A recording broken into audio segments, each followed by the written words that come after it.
But what does legacy mean to me? Isn't this a Hamilton song? I don't remember. I don't know.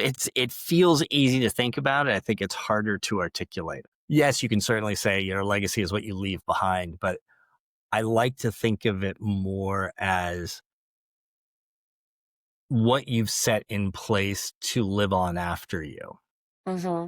Your children can be your legacy. Some of the work that you do can be your legacy. Some of the organizations or things that you put in place can be a legacy. You can have a library and that can be a legacy. But I tend to shy away from it's what you leave behind, but it's more about what you're leaving to live on in the world, which, is a pretty broad paintbrush to use in drawing that picture.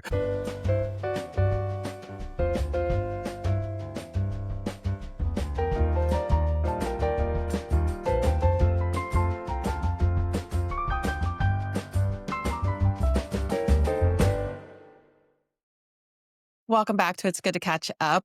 I am so excited for this week's Peanut Gallery. We are going to talk about legacy and longevity.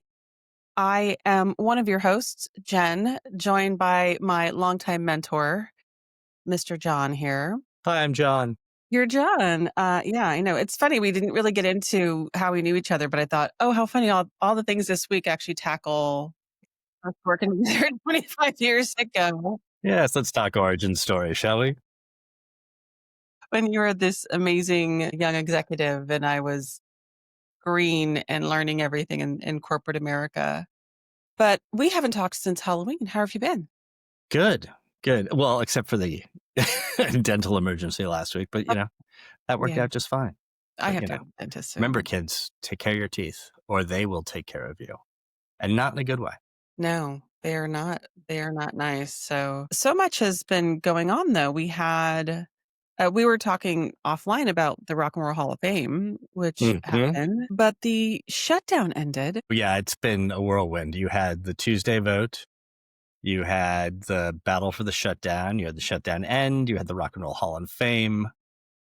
There's probably 17 other things I'm forgetting about, but those are the ones that are kind of top of mind. It's funny because it hit, I had run my query and it was like, oh, the Supreme Court upholds same-sex marriage. And I'm like, Yep, that was a big one. I don't know I think another one's coming that We they're know it gonna, definitely is. yeah, I mean, it's not strict scrutiny, which does go over Supreme Court cases, which is another great podcast that I listen to. There was one that actually goes over all the cases. And I think, That you can just go again, go again, go again. Yeah, no, and that's exactly what's going to happen in that case. Is I think a lot of people were using the Kim Davis case as kind of a straw man or a test well, to basically see if they could even get in front of the Supreme Court. They will get a much stronger and defensible case to bring up at some point. Almost everybody I know that's either a pundit or a lawyer is like, yeah, that's the strategy there. I don't get it. I don't get what we are continuing to churn political money and time on. Hmm. Things that have already been legislated. Sure. Like, I'd love to get your thoughts on Mom Donnie winning and everything else. Sure. That actually goes back to like the separation of church and state. And we know I am perpetually online and typically through TikTok, and you're on other platforms. On my TikTok this week, which tied into what we were talking about last time about watch the churches, was this lady calling the Hmm. various churches and asking for formula and then Hmm. like, nope. I'm like, I would love for all of them to lose their their tax exempt status at Right. this point. Yeah, there's definitely some tit for tat that needs to come into play there at some point. But as long as that's just my political view, as long as these organized religious groups continue to find the right way to lobby, Yeah. national political interest, it's just not going to go away, right? And we've kind of touched upon it in the past, but we could have a whole episode on the notion of what it means to be Christian in America versus the rest of the world. I And do I'm not know. sure I get some really interesting clicks. But yeah, no, I mean, that was an interesting thing for me because it very, very quickly got viral and spiraled out to not only sort of Was it a test of churches? Was it a test of temples? Was it a test of synagogues? And there were some people that were just, obviously horrified by the result. Some people were like, well, they clearly didn't call my place of worship. And it's a little bit for me kind of like the GoFundMe phenomenon. Like, why are we even to the point of having this conversation? Like, it shouldn't be, I have to call some place like a place of worship to get baby formula or some sort of support. But that's sort of the point we're at. And now there becomes this sort of this test, whether, virtue oriented, performative, whatever you want to call it, of whether or not these places of worship are integrated enough into their communities that they could actually be a part of the community and support the community when the community needs it. But yeah, like I said, it's a very long and different Yeah. podcast. I'll say that we have, and because I noticed it during the pandemic, I do have a lot of active churches in my area that Hmm. do food drives or like they're Sure. like a food bank Absolutely. because the cars line up and they Yep. they line up for over a mile. And so I know that that's happening. Where I seem to have a serious disconnect is because a lot of those cars, they're nice cars that are waiting, but there's so many people that are homeless that it doesn't it doesn't jive for me. I feel like there's definitely a disconnect. Yeah, we talked a little bit about this, I think, with the SNAP situation, right? And it'll be interesting to see how, with the government spinning back up, how things spin back up. Because as many people have observed, it's very easy to shut down the government. It's very hard to spin the government back up. It'll be interesting to see what happens with SNAP and those related benefits, because, it was front page news in many, many different places that not only were the populations that were affected by SNAP much more embedded and widespread than I think people assumed. But then you had pictures of, military personnel and military families going to food banks to get food as supplement because of what was going on with the government shutdown. And that, right there, amongst every other thing, should be one of those weights on the scale that says, nope, this is wrong. That's enough. Let's just move forward. Put that in a sentence as sort of a construction or a conditional. To even think that that was a necessary part of the story that journalist was telling really, really did not sit well with me. It's like, it should be, children are starving, full stop, period. You're done. And the next would be about, what are you going to do about it? I'm very ignorant in how various areas of the government are allowed to have paychecks and payroll going through, but some don't. Like, all the senators keep getting their paychecks. I'm gonna say it, ICE continue to get their paychecks, Mhm. and most of those guys are actually contractors. They're not even actual federal agents, so yo no say. Well, and I think, It's like, how is it you could just not fund that, but then give, 40 billion to well, and yeah, remember, some of these things have been codified, right, into regulation and law that the air traffic controllers aren't going to get paid, but they also can't stop doing their job. speaking of air traffic control, the UPS plane. Hmm. That's another thing that Holy happened. shiitake mushrooms. Yeah. It was I mean, that's my worst case scenario. Like, I walk the dogs on the water, and I think I was like, "Oh, like, that would be like, Final Destination kind of a like a movie theme that's happening." Like, you woulda if you had had enough controllers in the control tower, they would have said, "Hey, abort that. You are on fire." Well, it's interesting. I didn't catch that until days after, and I have to admit I've not followed up on what they've said the after action was. I saw sort of the initial casualty, and I saw a lot of the destructive footage that they put out there. So I don't know what the cause is. Yeah, it's another thing to think about. Like, if something like that had happened in the 80s, that would be front news, top of the cycle for days and days and days. Days. And now if it lasts more than 24 hours, it's pretty shocking. But you mentioned the air traffic controllers. Have they been able to attribute some lack of staffing to the accident, or? That was some of the commentary I had heard that if they had actually had a full staff in the control tower Hmm, at they would Ollie, have noticed the they plane. would have said because you had a guy with his camera and he was like, Mm, "Turn around. That thing's not gonna do well because it's on fire." mm. And it was on fire on the runway. So it was just Really?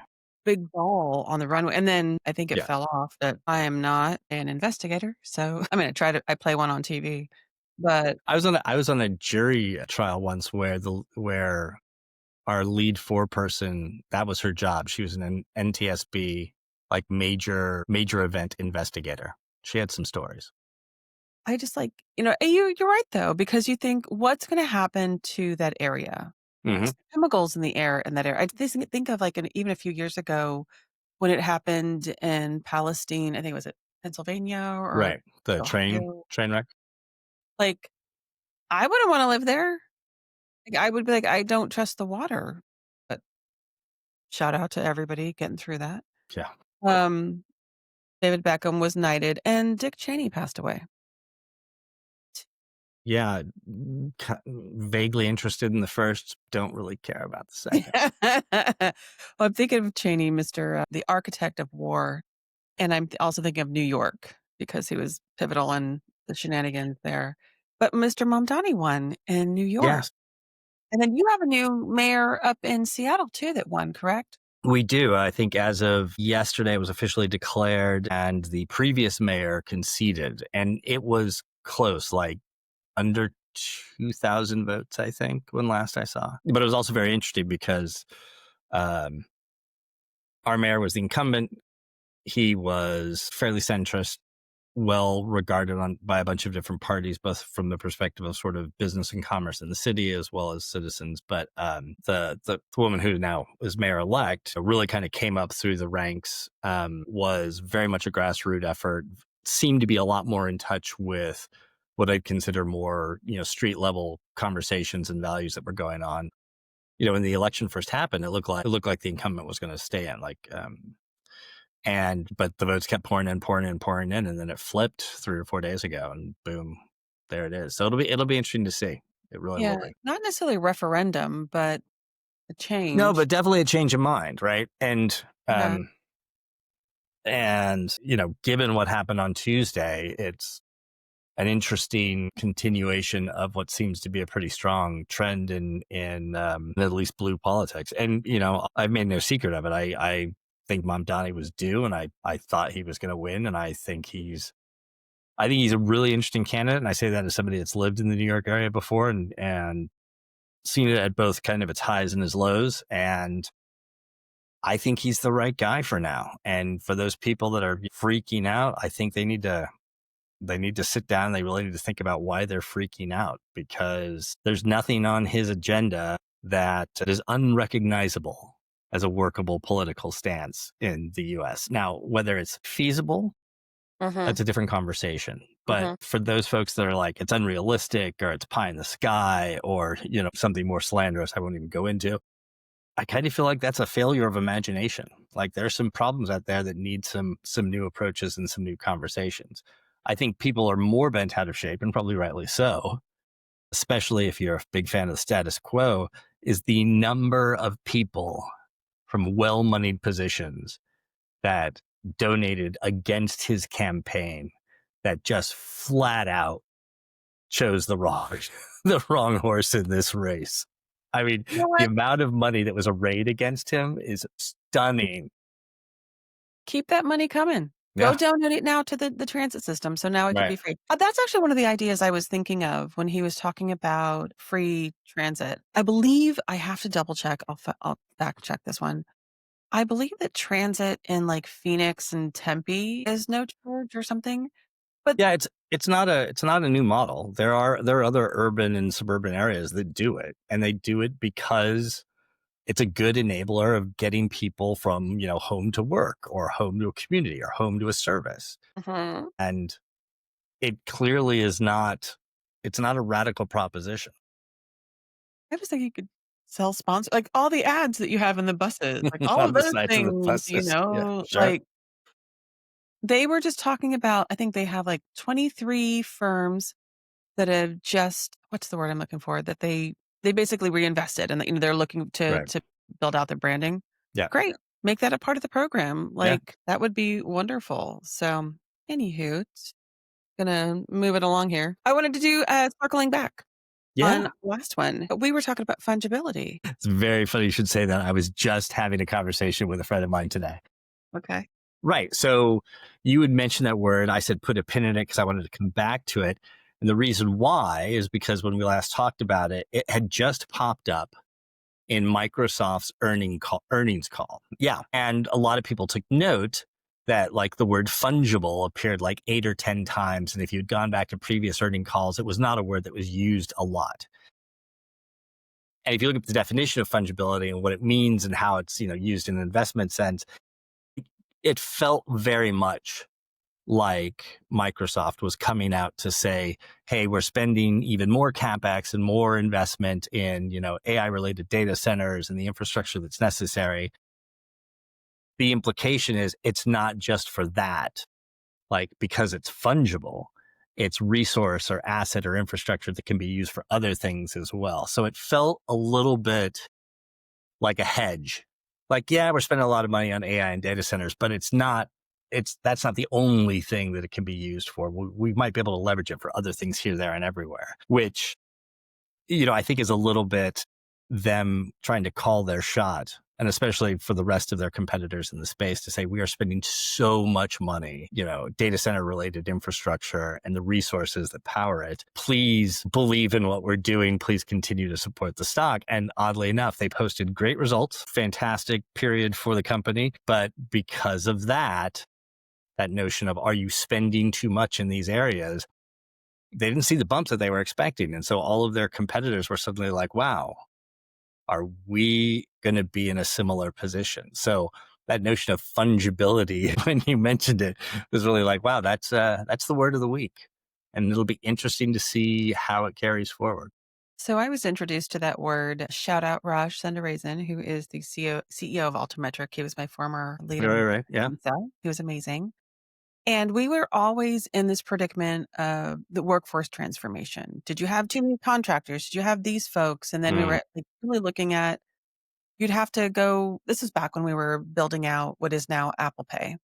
Like you had okay. Ruby on Rails Right, right, engineers, right. and then you really had to figure out, well, do you have any iOS engineers and who are your Android engineers? And we were just Hmm. like, why can't we just cross like the engineers want to learn and making them fungible was the way.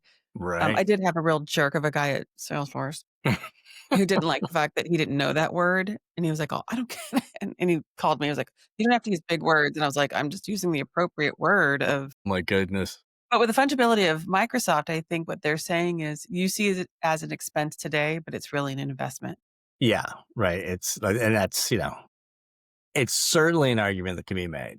And, I would, as, a current shareholder and somebody that believes in the company and has many friends that work for the company, Yeah. still, I want them to succeed. But I don't think anybody is being naive about the just eye-watering levels of investment that you're seeing go out the door these days. So it'll be very curious to see where it starts landing. Yeah. Well, speaking of AI, I did want to clarify my statement. I had said that AI wasn't meant to replace people, and I do know that it was meant to replace people. I didn't It really expect. depends on who you talk to. Yeah, I guess I was thinking of it from, we'll take Microsoft, for instance. It's not fully baked. The assumption that AI can do this and it's gonna be received this way or this can be done, Hmm. I think was really disheartening for me to hear that these leaders haven't hired people and staff and their culture, and everybody wants to be the best place to work. Hmm. Everybody wants to say they have the greatest culture, Hmm. and then as a person, you are treated in a very disposable manner. And as a person who was laid off, you get, it is soul destroying when that happens, or you get like, how did I over index my value into this corporation? Yeah. And I get frustrated because I also think there's a lot of great things you could be doing with AI, but to the expenses, it's because it's also draining natural resources that we will not be able to retain. And it's going to damage the environment at the rate that everybody's in competition with one another. Yeah, I mean, the knock-on effects are clearly becoming more apparent. And there's this, I think we talked about it, this sort of understanding or hope that there's a race between AI may be using more resources, but AI will also figure out a way to use less resources for a better result. And there's obviously a lot of people that fall on both sides of that argument and a lot of skeptics in between. And it'll be curious to see sort of when those use cases start coming out, right? So we've talked a little bit about the notion of AI productivity and what AI is really meant for, what, some of the Magnificent Seven are thinking about in terms of AI as a day-to-day helper or tool or addendum to your life that helps kind of sweep away the dull, boring bits and helps you focus on the really interesting things. But then there are the people that are really looking at it for, game changing, kind of behind the scenes work, like what you're seeing in the medical industry and big pharma and like, new protein folding and new drug discoveries and all this other Yeah. stuff. And there's, oh my goodness, what was it? Not that we want to send traffic other places, but That Trevor Noah's podcast has a really good interview with Mustafa Suleiman, who is really one of the big thinkers and doers in the AI space. And he wrote the book, The Coming Wave, probably 4 or 5 years ago, which was meant to be a pretty honest take on what was coming and what he had seen as an AI practitioner for several years in his career. And he went on to found Inflection AI, I think is it. And then eventually, which I think their Pi AI is very interesting. I kind of like playing around with it. But then Microsoft went to him and brought him and certain numbers of his staff over in kind of a bloodless acquisition a year or two ago to head up sort of the whole AI schema at Microsoft. And his interview with Trevor Noah is really interesting because I think it's optimistic, but I also think it's pragmatic, and it's good to reset some context on how some people that have been involved with AI for quite a long time are thinking about it, as opposed to no offense to the marketers, but the marketing people that got thrown on an AI assignment, 12 months ago, and they're like, you have to make this the greatest thing in the world. yeah. There's a pretty big gap. Yeah. Well, speaking of our first topic is on legacy, and I'd love to ask it, but I had Court Lorenzini on You the did? one-on-one version, Yep. Great and that was version. actually a conversation that we were having. It was around AI. Court Lorenzini, shout out, distant cousin there. He is the co-founder of DocuSign and Yep. now part of the founder of Nexus. But he was saying he really wished that there was more collaboration around AI versus the individual giants that were doing Hmm. everything. Um, and I love that idea because I think that's what we all want. Like, we Hmm. all want, like, get it to be the best, but Right. also, to our last episode, profits are king, Yeah. and that's what they're prioritizing on each of these guys. Yeah, So, it's gonna be a hard road to travel for a while. But yeah, I thought your talk with Court was great. I loved his bit, which I think you highlighted about the talk about your experience and bringing yep, your experience to a conversation, into a yeah, problem solving situation, which is great for anybody who's interviewing for jobs these days. Like, go back and watch that segment because that's some solid game advice right there. yeah, yeah. What does legacy mean to you? It's You funny. come from a military family, and Yeah, it's how many generations have you guys had military in your family? three, maybe four. Wow. And that's consecutive. There's probably, I know there are some farther back, going back all the way to the American Revolution, if you can believe that. But what does legacy mean to me? Isn't this a Hamilton song? I don't remember. It's, I don't know. It feels easy to think about it. I think it's harder to articulate. Yes, you can certainly say your legacy is what you leave behind, but I like to think of it more as what you've set in place to live on after you. Mhm. Your children can be your legacy. Some of the work that you do can be your legacy. Some of the organizations or things that you put in place can be a legacy. You can have a library, and that can be a legacy. But I tend to shy away from it's what you leave behind, but it's more about what you're leaving to live on in the world, which, is a pretty broad paint paintbrush to use in drawing that picture. What about you? Well, I am really interested. I do my ancestry. I Hmm. do my genealogy. I work with a cousin once a week to actually record her stories because this is actually a really cool photo that I have. That's neat. That's a great idea. This is everybody that got us to San Francisco. Well, yeah, I remember you talking about that. That's Yeah. fantastic. these are all the grandparents with that last name were in San Francisco. So we have, I think, about 7 generations in San Francisco, but we really go back. Um, the first foot on what we now know as the Americas, I think happened in Jamestown. Maybe it wasn't even Jamestown, but it was Really like that far back? 1608. Yeah. Wow, that's Yeah. And fantastic. I think of that because when you do your genealogy, you're really giving a voice to those who came before you. Mhm. Sometimes the stories aren't so great, No. and you're just like, "Oh, that's the way it goes," like If that. if finding your roots has taught us anything, is that you need to take the good with the bad, and there may be a lot more bad than you expected. Yeah, I also have a son who has a different side of the genealogy, so Right. he is less interested in it than I am. So Understandably, yeah, so understandably. my son is half, Black American, and that comes from a family lineage that has slavery in it, chattel slavery in it, and when I got to that part of his side, it gutted me. It Yeah. gutted me. Uh, but it was also it made me a little bit more defensive Mm. of when people, like, are very blasé about those things, and I'm just like, "What is your deal, man?" Like, you should be able to look back on these things. Although, I take this back, because just today, um, a disgraced former newscaster was trying to whitewash pedophilia. Oh, yeah, So, I saw I that. think that everybody is like, as though grooming a 15-year-old was just, that was the time, as in 10 years ago, and it doesn't matter. I just think that people Even though that newscaster is on record as saying that that was inappropriate, if you go back, far enough. But also at the same time, the immediate and has a reaction daughter I that had age, was, "What?" has a daughter that age. Yeah, that my immediate reaction was, "What if it was your daughter? What if it was you? Like, what were you doing at 15 years old that makes you think that there's a good idea?" Right? Wasn't there an Yeah. entire movie about her sexual harassment at Fox? Yeah, we don't got that type of time. Yeah. One of But anyway, as you were saying. one of the coolest things I found, though, when I was doing our family legacy, because we come in, obviously, we were part of the Revolutionary War, and we were all of these things that are fun to talk about. One of my favorite, cartoons as a child was American Tail Right.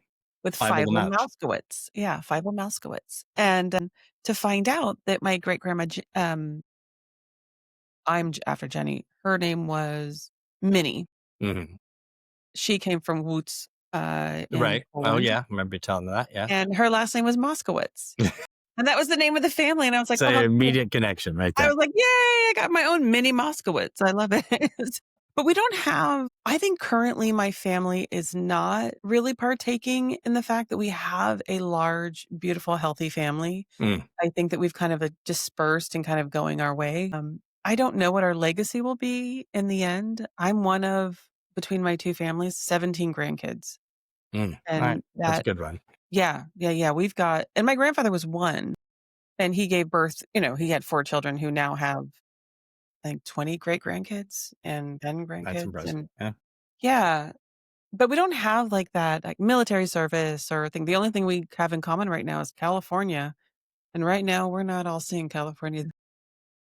It's interesting to go back to that because I think when I think about, like, the notion of maybe not necessarily legacy, but certainly I don't even know if it's a vocation, right? But you look back across several generations of my family, and there are people that have served in the military, either short term or for their careers, teachers, theologians, social workers, and like naval architects, right? The people that have really found something they wanted to do and stuck with it for the most of their career, and so, or at least a big enough chunk of their life that it defined them in some way, shape, or form. And yeah, but my sister's a genealogist, so every once in a while, she's the one that I go and get a referral on. In fact, I saw something last week. What was it? So I'm at the Fields of Roy, which were these women that were basically called daughters of the king.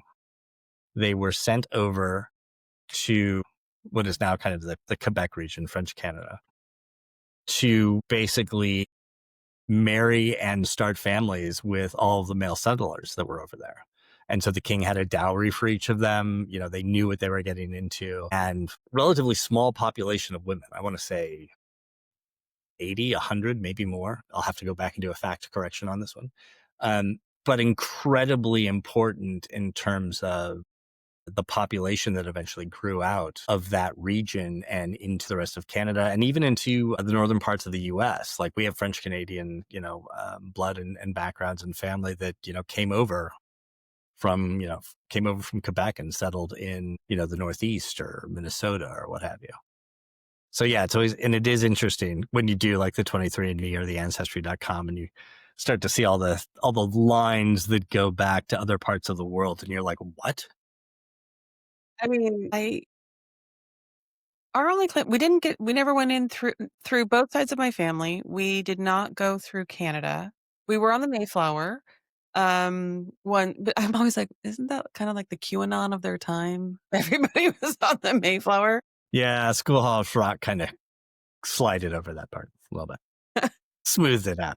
Yeah, the other thing we had found I did my 23andMe, and I Hmm. also did the Ancestry. My son was not happy about that. He was just like, I Yeah, don't and I was like, "I don't know how to explain this to you. I'm just a white woman in America, so I only think of my life from my perspective." sure, right. But yeah, we are the least religious family you could meet. And then to find out that our family was actually, like, the pioneers of the Latter-day Saints on one side of the family, and I'm like, "Oh, I didn't think that we were involved in it," You but go nope. far enough back, you find the Lorenzinis were related to a pope in the 14th century Yeah, or something. fun fact, Lorenzini wrote Pinocchio. Obviously, and we now know Lorenzini also was one of the, godfathers of Silicon Valley here, but my family's also a, Casanova and the Oh, DeChamps. this will be interesting. So that's always a fun one. And then everybody else was just a hard worker, like, just keep Yeah. coming. And I was joking to somebody, I'm like, "I'm so grateful that they never really settled on the East Coast or in Mm, Missouri because they were part of, like, those who started Missouri and Kansas mm, City, etcetera. I'm right. so grateful they kept coming because I could not handle cold weather. Mm. Like, my body was only made for the Bay Area at this point. Like, even on a day like today, I'm like, "Ooh, floor's too cold. Can't handle it. It's raining outside."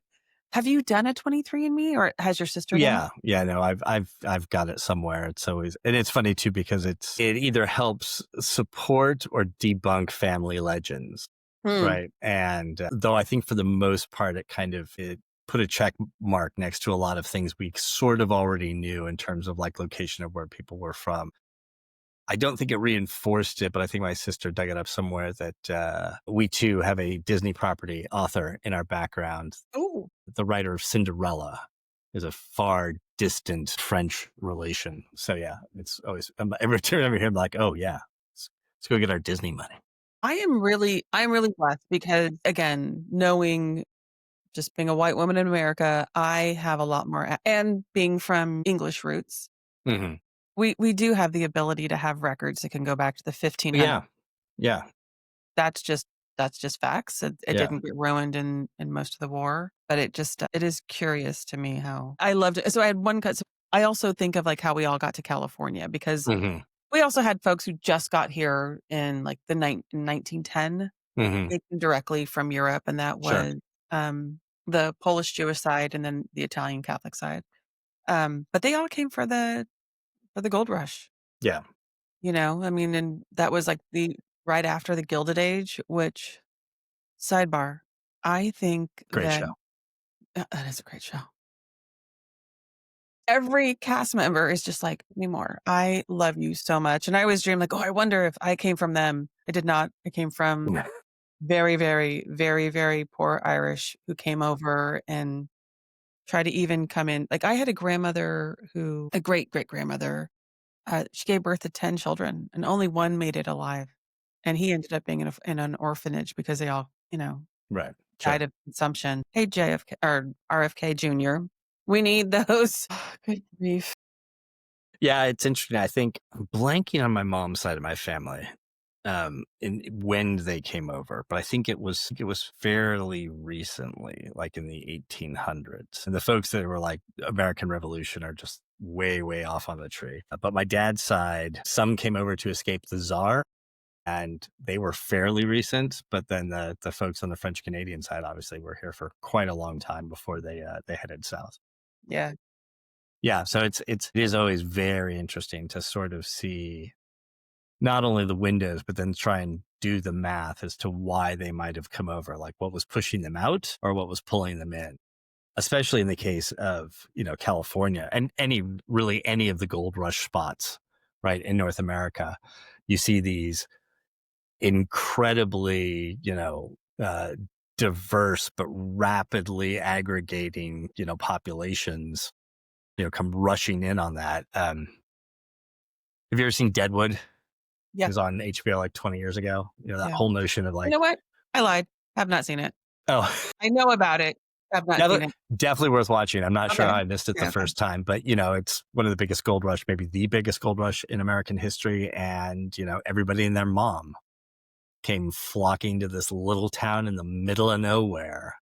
Like it had, people from all over Europe. It had people from China. It had people that, would, literally go from load to load. Like one month they'd be in Peru, the next month they'd be taking a steamer up to California. And just the gold rush history is alone blow my mind. And, most people tend to think about, oh, they happen in California and Alaska. No, they happened all over the American West. And, people just hopped from them, made whole careers I just was pursuing thinking it. speaking of the Gilded Age, because they got into basically Arizona at the end Hmm. of this Right. last Yeah, season, right? exactly. Yeah. The sun goes out to kind of validate and figures out, Yeah, oh, there's a lot more here. Sorry, spoilers. it's coming, don't worry about it. But I'd taken a hot air balloon in Sedona, which 10 out of 10 recommend. Yep. 10 out of 10. Just don't go if you're not feeling well because the landing is rough. A little rough. And they were talking about Jerome is a little town. Yeah. No, yeah, it is Jerome. But it was owned by Jenny Jerome's family. Mm. Churchill's mother's family owned those. That's right. Yeah, I forgot that Churchill had American roots on the side of his family. Yeah. And I was thinking, I don't remember ever hearing about. I guess we didn't have mines because gold wasn't found in the mines, it was found in the river water, correct? Or were there gold mines I in California? Well, I think it's a little bit of both, right? I mean, it's Okay. you could probably you could build a gold mine, but Mm. there are many different ways of kind of getting to the ore. Yeah, I just but the stereotypical thing is the guy in the river panning for gold. Yeah. Yeah, I just don't remember any, like, baron, owning it all or whatever. We didn't learn Mhm. about that in California. You know what, though? History lessons have been a little sparse these days. When you guys look at your genealogy, do you have people who've lived to be 100 a lot, or do you look at the longevity of folks? I don't think we've got any century babies Mm, yet. At least not that I know of. That's a good question. I'll ask my sister and see what she says. We've had some that have got definitely up to their 80s and 90s. In fact, I think at least one of my great grandmothers made it to her 90s. yeah. Um, but yeah, I don't know anybody who's made a century yet. So I was gonna segue into the longevity I figured that's conversation. where we're going. Yeah. My great-grandmother lived to be 99. Her Nice. mother lived to be 103. My sisters all lived to be that. But they came from people who lived that long, and I'm thinking, "How? How'd you do it?" Because 'Cause I'm trying to biohack my way through menopause at this point, so I'm like, "How did you" and I'll tell you this, though, she was a hustler. She worked during Prohibition, like, she was in Mhm. the back rooms, like, helping make gin Maybe that's and where you got that flapper idea for their Yeah, costume. that's where I got the fluffer. I Call back to Halloween. was like, "I got you, sister." How do you think about longevity? Yeah, it's especially now that we're the age that we are. Mhm. It's definitely something that I think is more prevalent on a day-to-day basis, but certainly just like every single time you go in for a medical procedure, right? And you're suddenly, you know, when you're 20s, you don't have a lot of medical history to report You're that's in, your you're own. out. right? You're reporting on your parents' history if you know that, and maybe your grandparents. But you're like, I don't know. I think I sprained my ankle when I was 4. But yeah, now, you're spending, 15 minutes filling out a piece of paper at the beginning of an appointment just to make sure that they've got everything lined up. And it's, it is interesting because we were talking about this and prepping for this, and I saw some of the comments. It's been a point of curiosity for me, especially in the last 3 or 4 years. And maybe this is something that sprung out of the kind of the post-pandemic world. I'm not sure, but there seems to be a lot more emphasis on data-driven health outcomes. So like the Andrew Hubermans and their podcast, Pierre Adia and his podcast and the Outlive book, which is right there. Right here, right here. I love his book. I love Book him. was great. I enjoyed the podcast a lot better, or the audio book a lot more. You know what I loved was, the series he did with, the Hemsworth brother. Right. I know what you're talking about, but I haven't seen it. But Limitless, was that Yes. it? Yeah, Yes. and yeah, it's fantastic. But yeah, it's just very interesting to me that kind of with, this aggregation of data that we have about our health and what we're learning through things like 23andMe and Ancestry, and that you can do DNA tests or you can go in and request if you can afford it, because some of these are very expensive tests, kind of breakdowns of what's going on, then you can kind of gamify your health in some way, shape, or form. And I'd love to say I'm really good at it, but, right now it's like, okay, what is my watch telling me? And what is my app on my phone telling me? And there are days where I'm like, wow, yeah, I nailed it. Just crushed it. Did everything I was supposed to do. Got enough sleep, got enough REM, worked out enough, got my intensity minutes, got my steps in. And then other days I'm like, yeah, I hate you. And I'm not looking at this Yeah. app for 4 days. I'm just gonna put on a meditation to make this thing tick, Yeah. so I'll be fine. But, that's the other thing too, right? Is that in the last, 10, 15 years, there's a lot more easy, consumable, consumer oriented devices and data that you can actually sit down and look at. And almost to the point now where we're seeing kind of certain theories and hypotheses get cycled through, like the 100-year-old people, right? Where they're studying blue zones, and there's blue zone books and there's blue zone cookbooks and there's blue zone diets. And then there are people that are that now going back looking at the data saying, okay, was this a valid study? Like, was this person really born in a part of Sardinia that didn't keep good records? And so everybody just kind of assumed they had lived for 100 Yeah. years. But nevertheless, there's a good baseline from a medical perspective, at least, of what you're doing to your body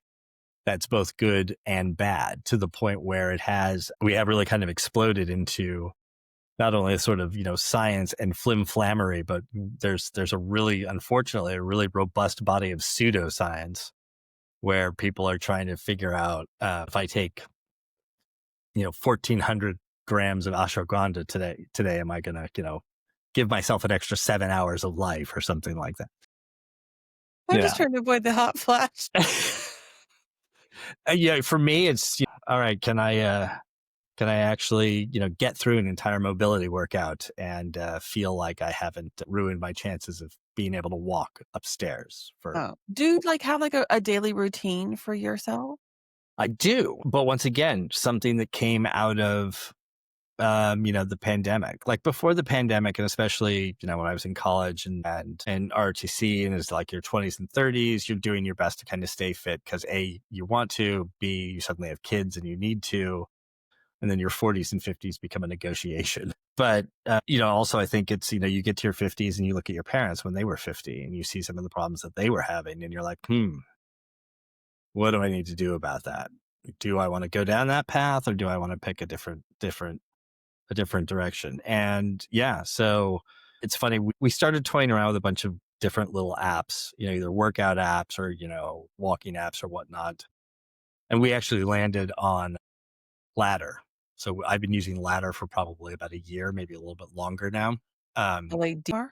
Ladder. And I think Ann first turned me on to it. I did I don't know, a 3-month trial, and it was good. It was interesting. There was always something new. You could move around in terms of different things you wanted to accomplish and what you wanted to do. You could set it, you could say, hey, I want to do 20 minutes today. I want to do an hour a day. And you'd get, you get these things fed up to you. And like any other gamification, then you're suddenly looking, oh, I did this many reps. I burned this many calories. I walked this many steps. I reduced my stress level by XYZ. And you get a little addicted to the data. I was devastated. So first of all, I'm a Peloton girl. Mm-hmm. Love it, love it, love it. Discovered it 2018 and 2019 had Mm-hmm. some hiccups. And it really took off for me. I actually started with they have there's one instructor, not one, there's a few instructors that I love. But his name is Matt Welpers. Shout out Matt Welpers. I hope you watch this. He's amazing. He does power zone training. So Mm. I love it because you knew exactly going in what the training was going to be. Right. Because he Exactly. says it in the beginning, like, hey, we're going to do 8 minutes in zone this and 8 minutes Mm-hmm. in here, and this is going to be the interval. And I was like, oh, thank God. Yeah. Because I do not have the stomach for you to just like, spring on like a high end hit ride for me. Like my mental health, Today, kids, we're going to be scaling Mount Kilimanjaro. yeah, I'm like, no, thank you. But I also have my watch, my Apple Mm-hmm. Watch, Yeah. and it would have like, I think I went like almost 4 or 5 years of consistently never hitting all three Mm. rings every day. And one flight to Australia ruined it because I couldn't even jimmy it because I didn't have enough hours to have, the cycles. But I will say that the Peloton community was my saving grace during COVID. Mm-hmm. If I did not have that community, I do not know because I don't have an AM. I don't have like that companionship, that partnership. And I do love like reading up on blue zones and doctors. Yeah, like I love all of that and learning all of that. Mm-hmm. But loneliness is a killer. Yeah, it's funny you should say that because I do. I mean, I remember when Peloton really first exploded, right? And it was easy to be a Peloton hater, right? Just kind of like I'm like, wow, that's a really interesting cult you've joined, Jen. But to your point, even people that had rich social lives and were getting out of the house or doing what they had a lot of family or a lot of pets or whatever, it was almost like a virtual third place. Yeah.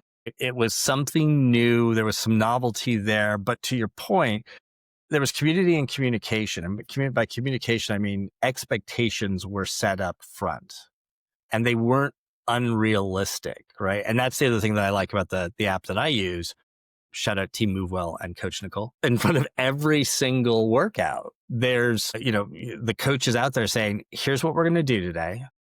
You get to see what it looks like. You get to see what the motions are going to be. And it's show up. It's first just show up. Congratulations for being here. But it's also like, do what's best for you. Like if you have to modify, you have to modify. Like there's always a guided run in the things that I do towards the end of the week. And, the coach will be the first person to tell you, look, this can be a walk. This could be a ruck. This could be on a bike. This could be on an elliptical. This could be on a Stairmaster. It could be on a treadmill. I don't care. Like you're here and that's what matters. And I think that expectation setting and which is a soft expectation, right? You're not talking like drill instructors. And then that sense of community that's both synchronous, especially in Peloton, because you can see everybody who's, up and there with you, and also asynchronous that you can see, hey, 700 other people finish this workout today at some point. Gives you a sense of, oh, it's worth it to me to be here, and other people find value in it as well. And so it does get back to that notion of like, well, here's my tribe, at least for Yeah, the next 30 yeah. minutes. I I have everything from Peloton. I have the rower, I have the treadmill, I have the They bike. have a rower now. See, that's how out of Yeah, touch I am with Peloton. I yeah. knew about the treadmill and I knew about the bike. So, I have the original treadmill that they recalled because it killed a child, and, like, it didn't have a guide on the back. But Yeah. I'll tell you this, it's the sexiest treadmill I've ever been on. It's so nice. It kind of looks like it could be a tank tread if I'm It's a remembering it beautiful correctly. thing. But my grandfather used to do rowing every morning. So I have a grandfather who's Okay, right. he's Yeah. gonna be 90 soon, Outstanding. and his physical health has kinda taken a dive after COVID as well because he stopped Yeah. walking every day, and then all of a sudden, if you don't use it, you lose it. So I got the rower, and I love the rower. I think the rower is really great, but I also I struggle with my mental health some days and, like, am I even inspired to do this? What's going on? Shout out, just got a new therapist too, so we'll see how this works out, you know? Like, it's I think for me, though, it is that nice community. Ironically, though, most of the rides I take are just pre-recorded or they've been Hmm. recorded a time ago and you kinda go in. So I'm part of this thing called the Power Zone Pack, and Hmm. give you kind of like a challenge every week you go in. And most of the times it's me. I can go see how I performed on that ride if I've taken it before Yeah, and, gotcha. Yeah. and you're like, "Oh, how are you doing on this?" But one of the greatest things I non-Peloton related that I purchased for for my health was a thing called a Feet Up, and it is this thing that does, like you do, like, a headstand in it, and you can and so I'll do after a ride, I'll do my stretching and I'll Yeah, it's like the inversion board I have. absolutely, Yeah, which is lifesaver. not a joke. We were You're joking. 3 inches taller than you were a year ago. Well, I had this weird pain in my neck on the night of the 2016 election, so much so that I had to go to the ER No, to not wa I couldn't and I there were a haven't lot of us who had a pain in the neck yeah, and I of was like, some sort I on haven't in a been able to, neck. like, turn my neck in 9 years. I Mm, get this thing, and all of a sudden, because your head goes into the done. Easy peasy now.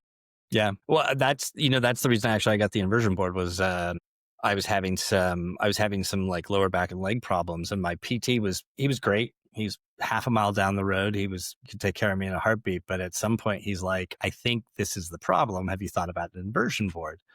And I'm like, "You really want me to take business away from you?" He goes, "No, trust me, I need you He'll healthy." be back. Yeah. So I bought one and yeah, I mean, I do that.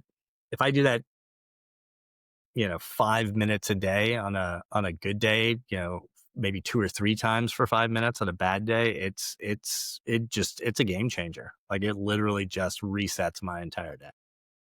Didn't so when we both worked at BBC, didn't The Office all invest in an inversion Oh my goodness. If so, that was after I program? left.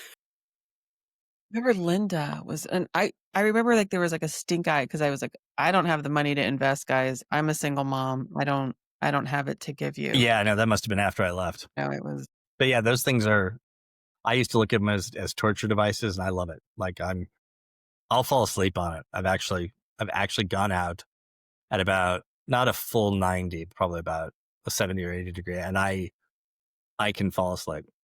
I've nice. actually scared my kids as they've come into the garage, and I'm like hanging upside down, and I like suddenly wake up and they're like, "Oh, sorry." Actually, so we had daylight savings in the last week or so Ugh. as well, and I have Google Nest is all up in my house, Mhm. monitoring me, so stay away, you don't like it. But however, the one that's next so I have one next to my bed that monitors my sleep because I worry. I worry about I have family who have sleep apnea, and I'm like, Mhm. Yeah, I live by totally. Yeah, myself. totally valid. I don't know if I it gave me, like, this crazy warning sign the other day.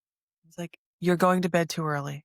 It was just like, "You've screwed up your sleep cycles for You've the last gone to week." bed. Yeah, my watch is never gonna tell me that. And I was just like, "What is it?" 'Cause I was going to bed at, like, 6 o'clock. I was like, "Well, it's dark out. I'll just go get snuggled up in bed," and I'm falling asleep by 6:30. And it was like, "Don't do this. You're screwing up your sleep schedule." Like, it gave me, like, this crazy warning, and I'm like, for the first time you and so I've been better about like, "Okay, let's go for a walk with the dogs." They have sundowners these days. Like, Yeah, it's when we first moved up to the Pacific Northwest, there were certain moments in November, especially the first year we were here. I would just be texting my friends down in the Bay Area, going, "Oh my god, it's 3:45 and the sun is gone. What's going on?" Like I can't believe this. And certainly, I would say over time I got used to it. Um, uh, but the last couple of years, especially, like when this time of year rolls around and we switch the time, I'm just like, this is the dumbest idea ever. It's just stick with it and move on. you would prefer to have the daylight savings time versus the regular time? I'm trying to remember which one is it that's more preferable. I kind of feel like the one we just came from is the one that I like more. Uh, The savings. yeah, but it's like six of one, half a dozen of the other. Like for some people it's great, for some others it's not. But you also get a lot of people up here in the Pacific Northwest that, they have to deal with seasonal affective disorder. Like, there's, as one of my friends once joked, there was a reason that heroin was so popular up here. And I'm like, yeah, that and coffee, buddy. And yeah, it's funny too, because we were talking about, sort of people that talk about, about healthy practices. And Andrew Huberman's one of those guys that's like, look, you shouldn't look at your phone first thing in the morning. The first thing you do should be wake up. You should go either outside if you can, or to a window if it's just nasty outside, and just try and get your body to see like natural light and reset that circadian rhythm. And which I totally believe. Like, there are days where I'm like, hey, if I don't pick up my phone for the first half hour I'm awake, that's actually a pretty good thing. Like, I can tell that it's a good thing. And I have no problem standing at the back door of my house and looking to see if we get any sunlight. But at the same time, you're like, oh, it's 7:30, and I'm not seeing a lot of light. Like, I feel like I need to go back to one of his like FAQs and say, hey, what's your advice for people that are living, north of Portland, Oregon? Well, I was talking to Dee the other day, and I was like, "Oh, the sun's going," because I have a window in the front that I sit in, Yeah, and it looks out at the rose garden. I was like, "Oh, the sun's going down." The sun's going down. Sun went down like 15 minutes ago, and I'm like, "Oh, yeah, that's right. I forget that like Yeah, LA is east of Sacramento." yeah, I'm like, "Oh, we just need like in India, they have like a half hour, like they yeah. don't." It's a half an hour. Yeah, half an hour. It's funny you should say that, because the times I've traveled internationally, and I used to travel internationally a lot. I used to love going to India because I got no, for some reason, that 12 and a half hour offset, I got no jet lag. Like, it was perfect. And it was so bizarre. Like, yeah, Europe was a little difficult. Asia could be terribly difficult, but India was just like, boom, I'm good. And we were watching a travel show last night, and they were talking about being in Sweden for midsummer, which, yeah, I've been in Finland for midsummer, and it is really an amazing thing. Like, the sun doesn't go below the horizon. It's, you will be, I distinctly remember we were in Helsinki. We're an outside, restaurant cafe. We probably arrived there at like 6:30, 7 o'clock. And suddenly we're looking up and it's like 11:45. And because it just doesn't feel like the light has changed that much, you realize you've been at this restaurant, with friends for 4 hours. Pete, You're that like, was him? yeah, Wow. yeah. And you're like, look at your watch going, well, I guess we should go to bed because we have a It's like full being day in Vegas. tomorrow. Yeah. I like Vegas when I'm not paying for Vegas. My Vegas days are done. Oh, god. I love it. Well, we got so you recommended a book this week. What were the books you had? You had said because we had a friend shout out to, Last time, I think it was the AI Con by, oh my God, I'm blanking on their names. I'm so sorry. That's a great it's okay book. 'cause we've got he was Bender and yeah, Hannah, I think. But anyway, it's called the AI Con. And the other one is the Empire of AI by Sharon Howe, which I have right up there. nice. Both are just excellent, excellent surveys of basically what's going on in the AI world. Certainly interesting from the perspective of these are very considered academics and researchers and journalists who have really done a very deep dive and are living this stuff on a daily basis. And yeah, I definitely, anybody who wants to have like a warts and all view of that, I'd say those two read, and then read The Coming Wave by Mustafa Suleiman. I think that those are three good places to start. I love it. I love it. So we're And then gonna of wrap up. course, Peter Audios, Yeah, Outlive. just yeah, I even have the book. I've got the workbook, and I think I have the cookbook. I get his newsletter, which I find interesting. It's Yeah. like, I'd say every two or three of them have something I really like to dive deeper into. And cheat sheet, if you're single, just order Factor. That will yeah, but she'll be like, "I'm so tired." I love Factor until I'm like, "I'm tired of Factor," and then you have to I start Yeah, and yeah. stop Factor all the time. No, we've used it once, or well, not once or twice. We've gone like whole months where we've done that, something like that in the past, like that or HelloFresh or what have you. I don't have to cook. Especially when you have little kids, something like that is an absolute godsend. But also when it's just the two of you, Yeah. or you're taking care of someone, it's like those things are a godsend. I love it. So we're gonna take a break for a few weeks because you're gonna be traveling, but the next time we catch up, we're gonna do a deep dive on the science of gratitude and the power of family rituals. And so I'm gonna put a focus question out to everybody. How do we move beyond saying thank you once a year and make gratitude a core daily family habit? Any final thoughts for you, John? I'm going to be thinking about the whole legacy question for quite a long time. That and, to get to the longevity thing, remember, folks, get your sleep, eat Get your your sleep. vegetables, and in keeping with what we'll talk about next time, show a little thanks, show a little gratitude. I love it. I love it. Well, it was great to catch up. Always. Fantastic. Yeah.